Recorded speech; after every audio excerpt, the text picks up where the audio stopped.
Welcome to the Functional Medicine Radio Show with your host, Dr. Carri Drzyzga, known internationally as the Functional Medicine Doc. Dr. Carri is committed to helping patients find the root cause of their health problems and fixing the cause with natural treatments so they can feel normal again. Dr. Carri is the founder of Functional Medicine Ontario and is the author of the hit book, Reclaim Your Energy and Feel Normal Again. Please welcome your host, Dr. Carri Drzyzga. Hello, everybody, and welcome to the Functional Medicine Radio Show, the only internet radio show dedicated to giving you real solutions to improve your health. Not only are they real solutions, but they're natural solutions as well, because as you know, the one and only true wealth you have is your health. I'm your host, Dr. Carri Drzyzga, the Functional Medicine Doc, and I'm committed to helping you find the root cause of your health problem, fix the cause with natural treatments so you can feel normal again and live your life to the fullest. Today's topic is about mitochondria and how they drive heart disease, diabetes, and dementia. I'm so very excited about today's show because my special guest is Warren Cargal. Let me tell you a little bit about him.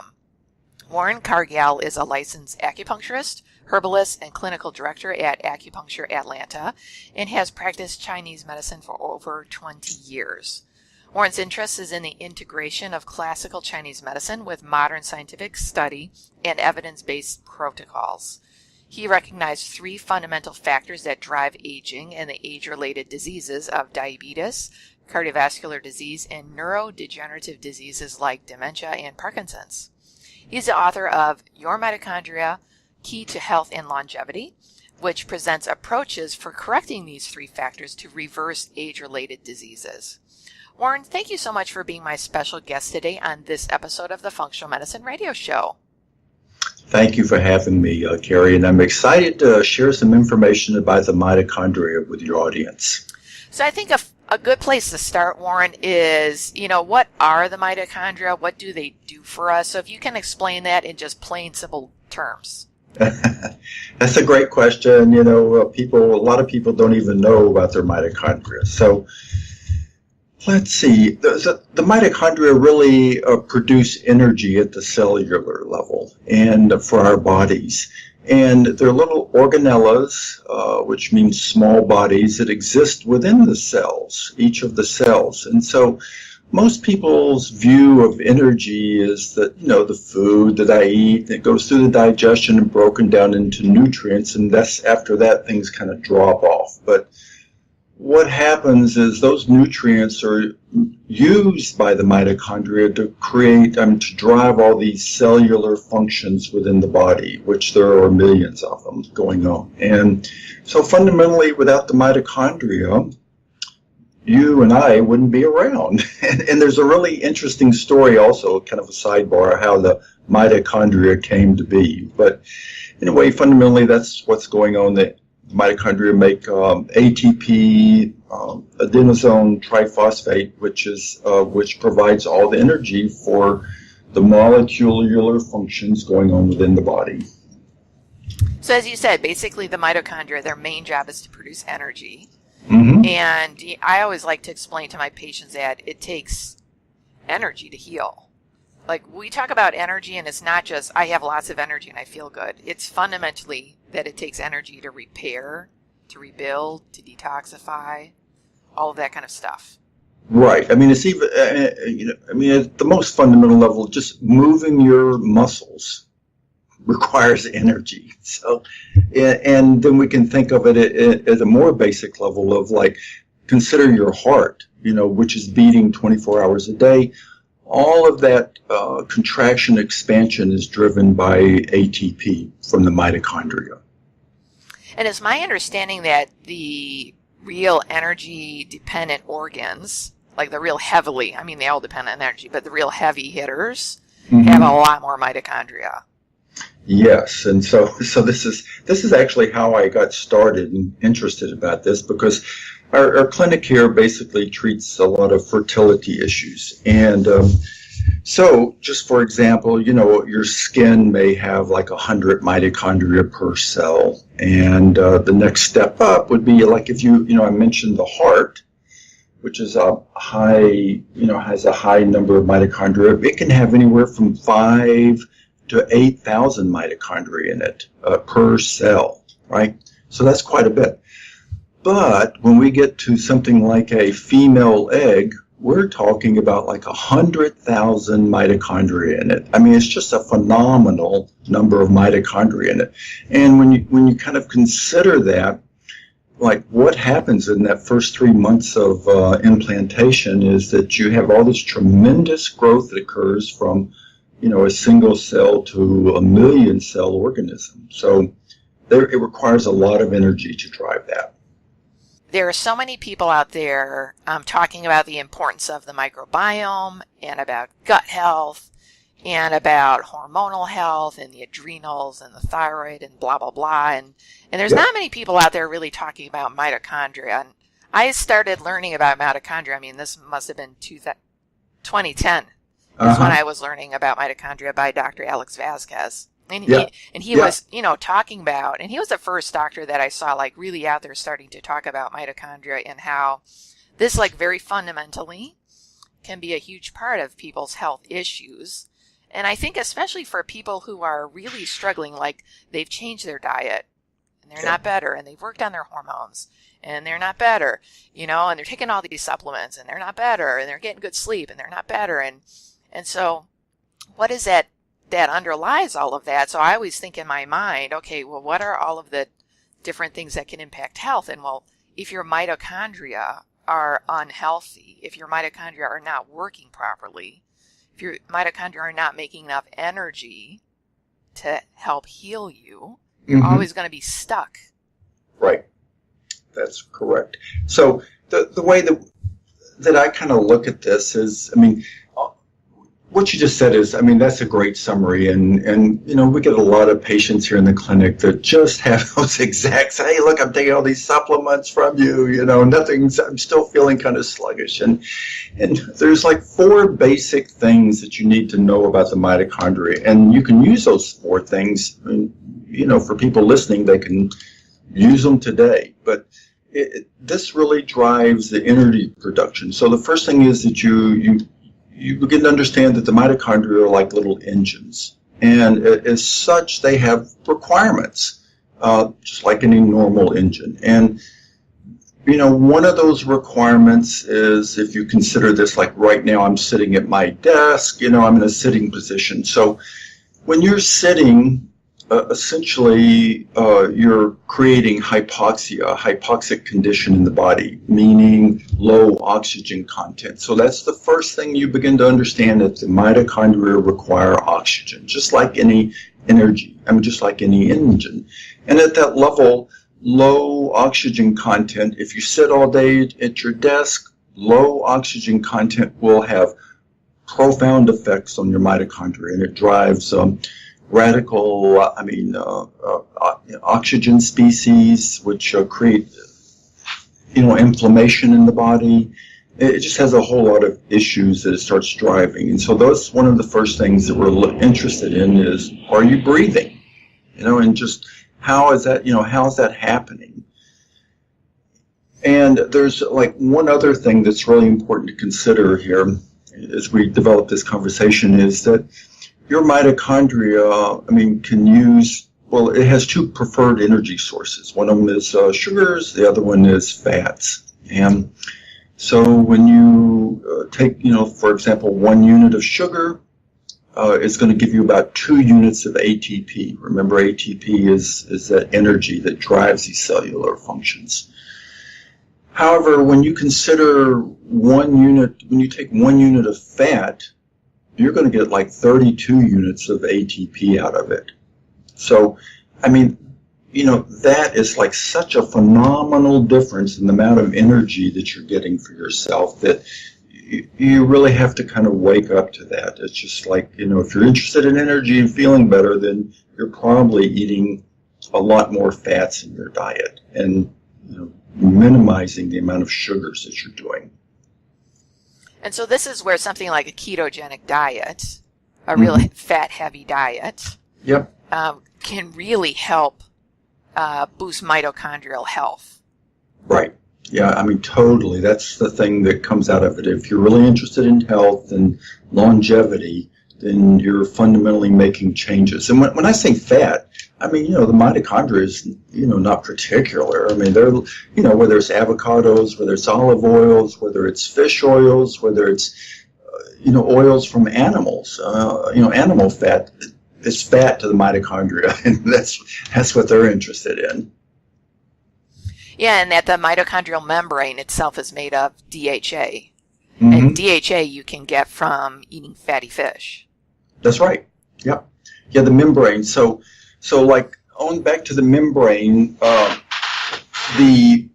mentioned the inflammatory effects of the reactive oxygen species, and what those actually do.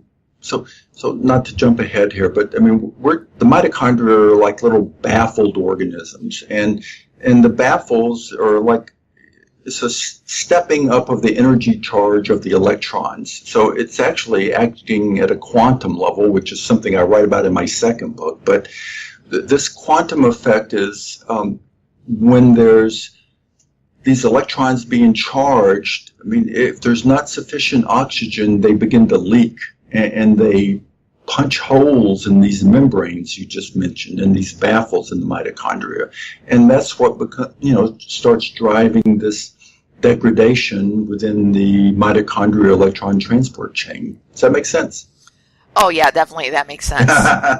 and so I was going to say, for the listeners out there, it's okay if you don't really understand that.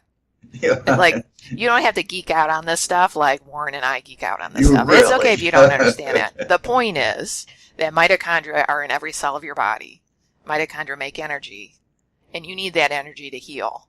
And so if you're a patient out there that has a neuro-degenerative disease like Parkinson's or Alzheimer's dementia, if you have heart disease, if you have diabetes, if you have any chronic health condition, including chronic fatigue, it's likely that your mitochondria are ill in some way, shape, or form, and they need to be strengthened. And so two of the key things that Warren has already mentioned: eating a high-fat diet, going ketogenic can help, and making sure you're breathing in, really oxygenating your body properly. And, Warren, as you were talking about that made me think about the importance of sleep. And I've spoken with many different guests about sleep, and that for the listeners out there, if you snore, that's a bad thing. That's a red flag that you're not breathing properly during the night and you're not getting adequate oxygenation. And of course, if you have apnea, which means if you're stopping breathing, when you're sleeping, that's like the severe form. And that absolutely needs to be addressed. But even just snoring, that is a problem. And so, Warren, when you talk about oxygenation and breathing, that makes me think about sleep and snoring and making sure that is addressed. Because fundamentally, if you're not sleeping well, if you're not breathing properly while you're sleeping, there's 8 hours right there, 8 hours out of your day where your mitochondria are suffering. Right. Well, so let me just add a little bit more about that, Carrie. So one of the things in my research in writing this book was that I ran across this totally interesting article about sleeping. I mean, and it was that they have, a couple of years ago, somehow they discovered that, the lymphatic system doesn't just end at your neck, that it extends up into your brain. So you understand what I'm talking about, Carrie? Yes. So if you look at some of the old anatomical drawings of the lymphatic systems, when I say old, I mean, like maybe 5 years ago, it shows it kind of stopping up around the jawline. Well, it turns out that the lymphatic system actually goes into the brain, and its sole function, how it works, is when you're sleeping, it removes debris. And debris is what turns into amyloid plaque, which is one of the precursors for neurodegeneration, i.e. Parkinson's or dementia and stuff like that. And so this debris is being created from this reactive oxygen species that we talk about, like, when there's insufficient oxygen, or when there's, the other thing I didn't mention, which I'll follow up on that, is, when there's excessive nutrients, which then, back up in the mitochondria, with electrons, and, cause debris. So, I mean, it becomes, sleeping is fundamental. If you're considered, you really want to have good cognitive health throughout your life. And, whether you're snoring and the other issues that you mentioned, I mean, that all can impact the sleeping. And then going back to, as you're talking about diet and eating lots of fat in your diet, can you talk about the importance of fasting? Because fasting can have a big impact on mitochondrial health. Yeah. So here's the two other things that are important for mitochondria. So I've mentioned oxygen, breathing, hypoxia, not breathing, low oxygen. I've mentioned fats. And so the other thing, the two other things is, one is the fasting, and the other one is exercise. So when we talk about exercise, I'm not talking about strenuous exercise. I was an athlete, I worked out strenuously, but like the mitochondria just require, movement. So like if you're biking or if you're walking, all that's great. And that drives biogenesis, which is creation of new mitochondria. But the other thing is like if you've been sitting all day, your mitochondria, this electron transport system, is backed up, and it's full of electrons which are bleeding out into the environment around there and creating inflammatory responses. So you move to drive the electron transport chain and to kind of clear it out and to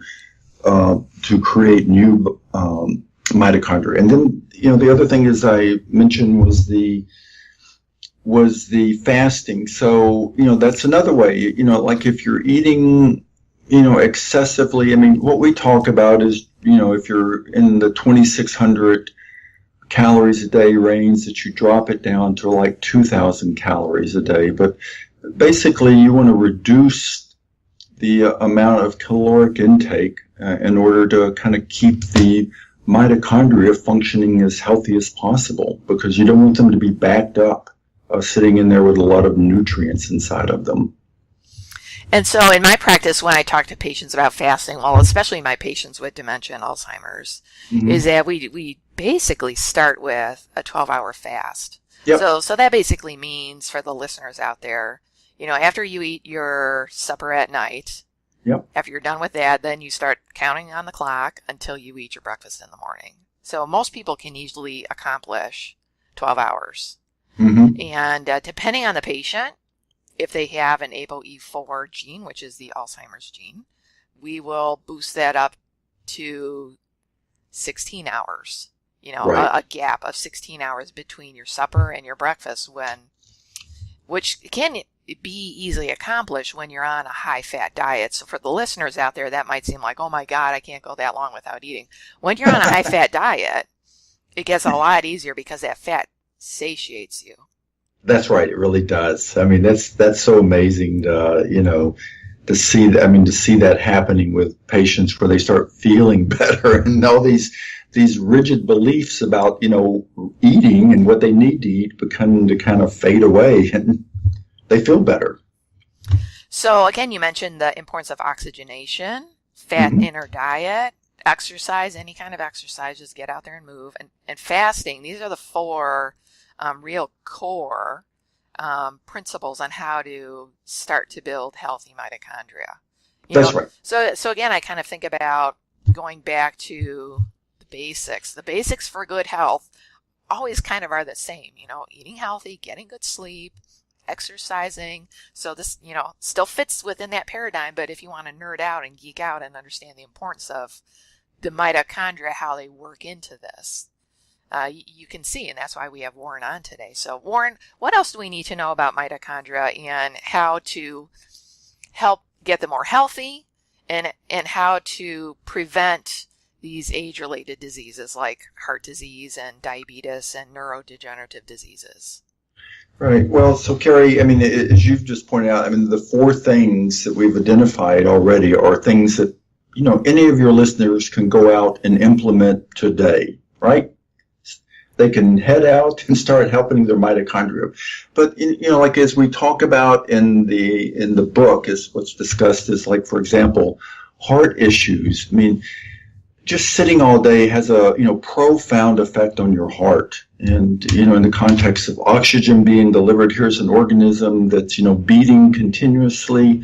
And, it needs that oxygen. It needs and it needs a low caloric diet in order to run most efficiently. And then, we also talk about supplements that you can use. And there's 4 supplements that we recommend that, like L-carnitine, we recommend D-ribose, we recommend magnesium, and let's see, and CoQ10, right? And this is specific for, the heart. But, there's all this research specific to statins and what it does to CoQ10 in the heart as far as depleting that.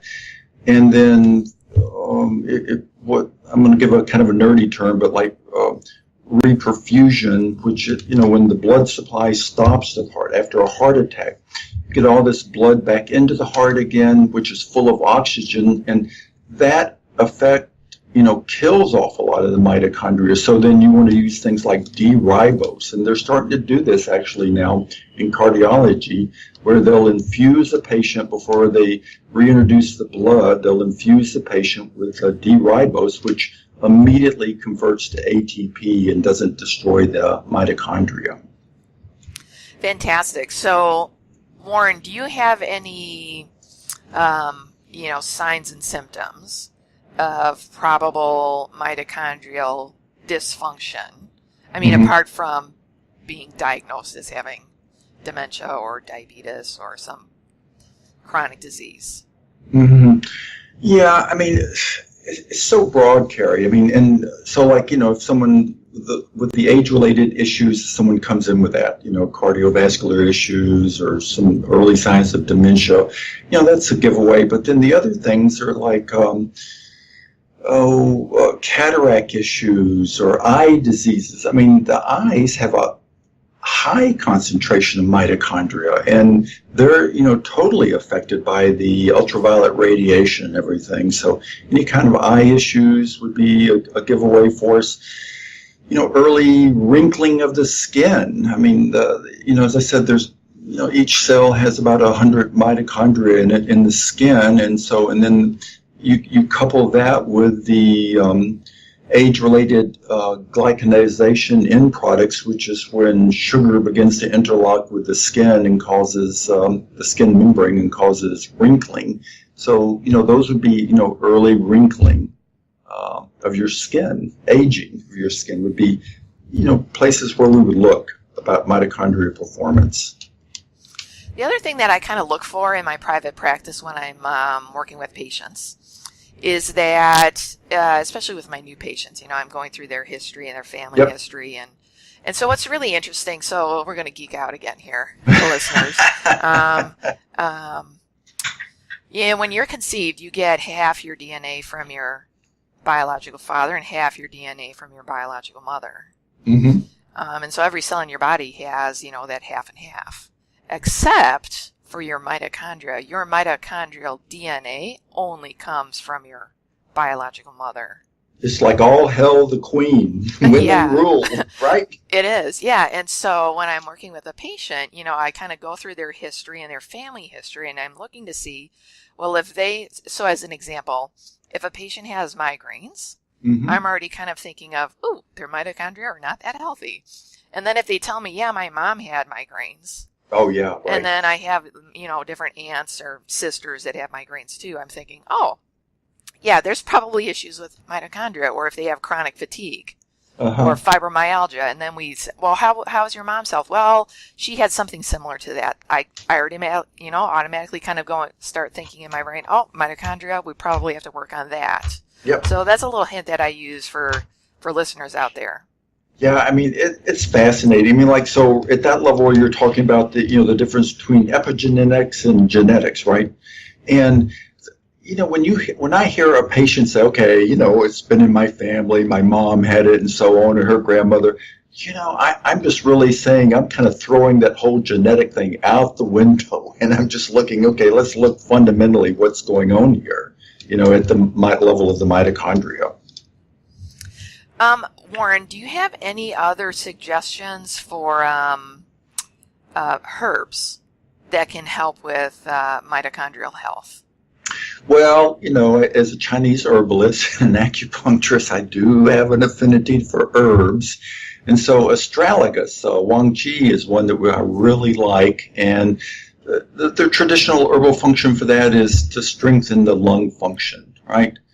And so, if you are sitting a lot, then this would be something I would have you look at, And traditionally, in Chinese medicine, there's this imagery that we use of the diaphragm muscle in the lungs and being like a big bellows. And when you inhale, it pulls up the water from the kidney and it moistens all the other organs, like the heart. It cools the heart and stuff like that. So I like that imagery, and lung function, strengthening the lung function is really important. But a lot of the tonic herbs, or Jing herbs, as we would call them, are discussed in the book, and how you can use them to strengthen and to, if you're dealing with chronic conditions, how you can use those herbs to strengthen those conditions. So, Warren, we just have a couple of minutes left. Is there anything else that you think is important for our listeners to learn or to understand or to know about mitochondria? The 4 things that we've talked about, start them today. Start breathing, get off your desk and move around a little bit, eat a little bit less food, and add a lot more fat to it. So, Warren, how can our listeners find out more about you?